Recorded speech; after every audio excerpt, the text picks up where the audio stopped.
আসছি পরের খবরে। ময়নাগুড়িতে সাত সকালে লাইনচ্যুত মালগাড়ি লাইনচ্যুতর ঘটনায় বিকট শব্দে আতঙ্কিত ছড়ায় এলাকায়। তৎক্ষণাৎ রেল দপ্তরের কর্মী এবং আধিকারিকরা ছুটে আসেন এলাকায় এবং ঘটনাস্থলে গিয়ে পৌঁছে তারা কিন্তু রীতিমতো তদন্ত শুরু করেছেন এবং খতিয়ে দেখছে সমস্ত বিষয়, কেননা এখনো পর্যন্ত কোনো রকম হতাহতের খবর পাওয়া যায়নি। দেখুন সেই ছবি। দেখলাম মনে করি গাড়িটা তো সোজা স্পিডে ভালোভাবে যাচ্ছে, কোনো তো প্রবলেম নেই।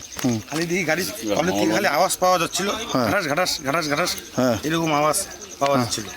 তারপরে মনে করো কিছুক্ষণ পরে দেখি কি তারগুলো ঝুলতেছিল, তারপর দৌড়ে এসে গাডবাবুর কাছে এসে বলতেছি স্যার স্যার এরকম ব্যাপার, তারগুলো ঝুলতেছে। আর গাডবাবু আমাকে তখন বলতো গাড়ি পাল্টি খেয়ে গেছে। তারপর আমি বলছি তাই নাকি? তারপর দৌড়ে এসে দেখি আসলে সত্যি সত্যি এখানে গাড়িটা পাল্টি খেয়ে গেছে। কোন জায়গায় এটা ঘটনাটা হয়েছিল? তো মনে করো আমি ওই যে সাদা পুলের সামনে। এটা কোথায় বলে? এটা কোন জায়গা? ময়নাগুড়ি? ময়নাগুড়ি স্টেশনের মাঝখানে। মানে এখান থেকে বগি কটা গেছে? বগি কটা সরে গেছে? বগি সরে গেছে ওই তো 7-8টা। মানে ইঞ্জিন আলাদা হয়ে গেছে? হ্যাঁ, ইঞ্জিন আলাদা হয়ে গেছে, পিছনের গাটাপুর সেটা আলাদা। আর যে ইলেকট্রিক পোলগুলো আছে ওগুলো ভেঙে পড়ে গেছে। দেখলাম মনে করি গাড়িটা তো সোজা স্পিডে ভালোভাবে যাচ্ছে, কোনো তো প্রবলেম নেই। খালি দিকে গাড়ি তলের থেকে খালি আওয়াজ পাওয়া যাচ্ছিল, ঘাটাস ঘাটাস ঘাটাস ঘাটাস এরকম আওয়াজ পাওয়া যাচ্ছিল। তারপরে মনে করো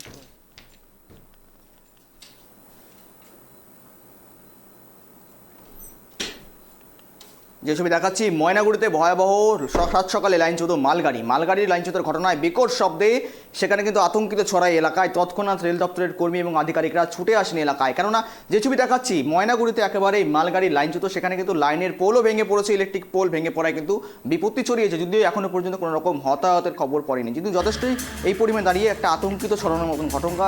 স্থানীয় এলাকাবাসীরা কিন্তু রীতিমতো কিন্তু সেখানে আতঙ্কিত রয়েছেন, কেননা এই মালগাড়ি লাইনচ্যুতের ঘটনা কিন্তু রীতিমতো দীর্ঘদিন ধরে ঘটে চলেছে এবং দিনের পর দিন কিন্তু ঘটে চলেছে পুনরায়। কিন্তু এই যে একটা গাফিলতি নাকি অন্য কোনো রহস্য রয়েছে কিন্তু জানা পাচ্ছে ইতিমধ্যে, কেননা দেখুন প্রতিনিয়ত কিন্তু দেখিয়ে চলেছি আমরা ইতিমধ্যেই যে একাধিকবার কিন্তু বিভিন্ন এলাকা থেকে উঠে আসছে এরকম লাইনচ্যুতর মতন ঘটনা। দীর্ঘদিনও দেখেছি আমরা, আজও দেখাচ্ছি আমরা ময়নাগুড়ি থেকে কিন্তু একেবারেই লাইনচ্যুতর মতন ঘটনা। এই সমস্ত বিষয় নিয়ে আপডেট নেব। আমাদের প্রতিনিধি ইতিমধ্যে ফোন কলে জুড়ে রয়েছে শুভশ্রী।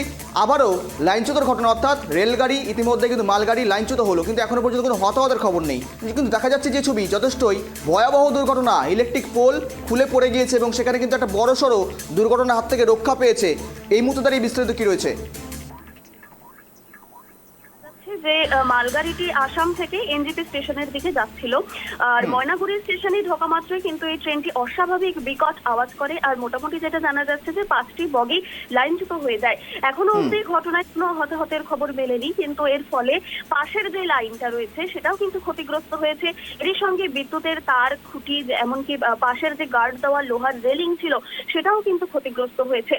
কাজে বোঝাই যাচ্ছে যে এই যে বিদ্যুতের খুঁটি যে যেমন ভাবে উপড়ে পড়েছে, যে ছবি, ভয়ানক ছবি আমরা দেখতে পাচ্ছি টিভির পর্দায়, তাতে কিন্তু বোঝা স্পষ্ট যে কত বড় ভয়ানক একটা দুর্ঘটনা ঘটতে পারত। কিন্তু দেখো, যেটা জানা যাচ্ছে যে সকাল 6টা থেকে 7টার মধ্যে এই ঘটনাটা ঘটে, যে কারণে সেই জায়গাটি ফাঁকা ছিল, এমনকি মালগাড়িটিও কিন্তু ফাঁকা ছিল, যে কারণে কোনো বড়সড় দুর্ঘটনা ঘটেনি।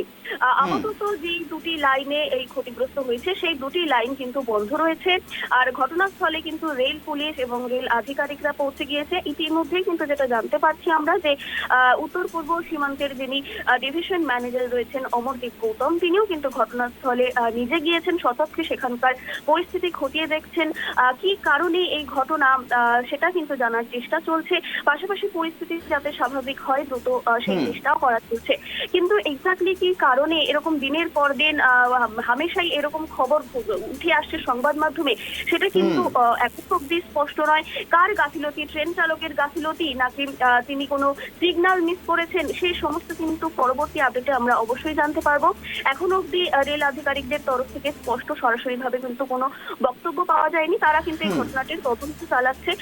যে কারণে দেখো এরকম সাত সকালেই একটা এরকম ভয়ানক দুর্ঘটনা, এর ফলে স্টেশনে থাকা যারা যাত্রীরা ছিলেন তাদের থেকে শুরু করে এবং স্থানীয় মানুষজন যারা প্রত্যক্ষদর্শীরা রয়েছে, যারা সেই বিকট আওয়াজ এবং কিভাবে ট্রেনটি ঢোকার মুখে সেটা লাইনচ্যুত হয়ে পড়ে সেটা যারা নিজস্ব চোখে দেখেছেন, তাদের কিন্তু চোখে মুখে আতঙ্কের ছাপ একেবারে স্পষ্ট। এই প্রসঙ্গে তোমাকে বলে রাখবো যে দেখো, গত 15ই জুন একটা ভয়ঙ্কর দুর্ঘটনা কিন্তু শিলিগুড়ির সংলগ্ন এনজিপি স্টেশনের কাছাকাছি রাঙ্গাপানি এলাকায় ঘটেছিল। তারপরে প্রায় 1 মাসের গ্যাপে কিংবা তার কম আনুমানিক কম বেশি এরকম গ্যাপিংসে কিন্তু আমরা বারবার দেখতে পাচ্ছি যে মালগাড়ির লাইনচ্যুত কিংবা অন্য রেলগাড়ি সংক্রান্ত দুর্ঘটনা বারবার সংবাদ মাধ্যমে উঠে আসছে, যার ফলে কিন্তু যাত্রীদের কার্যত রেলে চড়া নিয়ে একটা শঙ্কা বেড়ে যাচ্ছে, যে রেল যাত্রা নিয়ে তাদের মধ্যে শঙ্কা বাড়ছে। কাজেই আপাতত আমাদের নজর থাকবে যে পরবর্তীতে কি কারণে এই ঘটনা ঘটলো তা জানার দিকে। কিন্তু দেখো শুভশ্রী, শুধুমাত্র মালগাড়ি নয়, সেক্ষেত্রে দাঁড়িয়ে যাত্রীবাহী রেলগাড়িও কিন্তু একেবারেই বিপদের সম্মুখীন হচ্ছেন, তখন কিন্তু দুর্ঘটনার কবলে পড়ছেন। কিন্তু এক্ষেত্রে দাঁড়িয়ে যেখানে মূলত এই ঘটনা ঘটেছে সেই রুটে কি ট্রেন চলাচল একেবারে ব্যাহত রয়েছে নাকি অব্যাহত রয়েছে, কি জানা যাচ্ছে? যে গাড়ি রেল মালগাড়িটি যেই লাইনে রয়েছে সেই লাইনটি তো অবশ্যই এখন অব্দি স্তব্ধ হয়ে রয়েছে।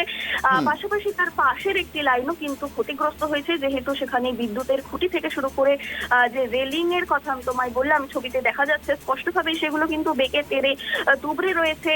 রেলের বিভিন্ন যন্ত্রপাতি কিন্তু ছড়িয়ে ছিটিয়ে রয়েছে। কাজেই এই দুটো লাইন কিন্তু স্তব্ধ রয়েছে, অন্যান্য লাইনগুলো সচল রয়েছে এখনো অব্দি, সেটাই জানা যাচ্ছে। তবে দ্রুত এই পরিস্থিতি যাতে স্বাভাবিক করা যায় তার জন্য কিন্তু যুদ্ধকালীন তৎপরতাতে একটা কাজ শুরু করেছে রেল দপ্তরের আধিকারিক থেকে শুরু করে সকলেই। ধন্যবাদ তোমার সঙ্গে থাকার জন্য।